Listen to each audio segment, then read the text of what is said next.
Okay.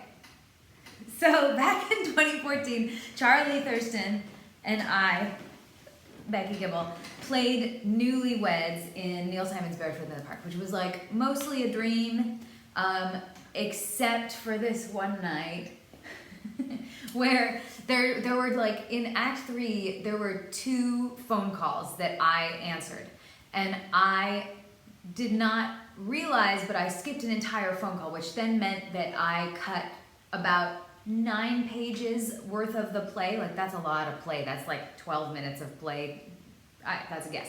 But I answered the phone and I jumped to the next phone call, and then I hung up the phone and looked at Charlie Thurston on stage, and he like paused before answering, and in my nerd head I was like, why is he looking at me like that? It's not my fault that he dropped his line. And then I flounced off into the fake bathroom, which was just a small room that I sat in till my next entrance. And then I heard a slight pause.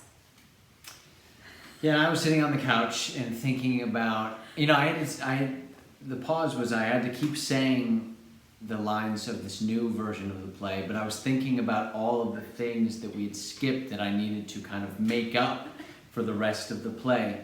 So it was this sequence where I'm packing a bag to leave the apartment, but in what was skipped, I'd already packed the bag.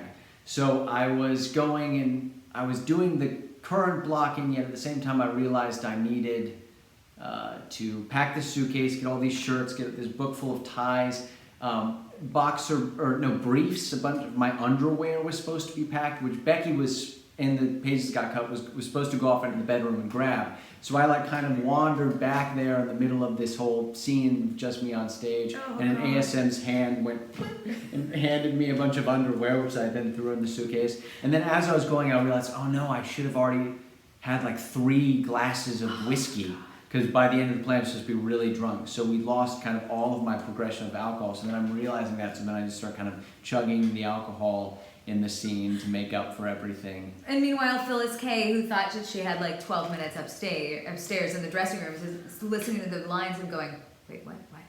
So I could hear her kind of like scamper quickly down the stairs from the dressing room to the stage because her entrance was 12 minutes earlier. And in the midst of all of this, I realized what I'd done, and I just like sank into a pit of shame. But there was nothing I could do. I just left you alone.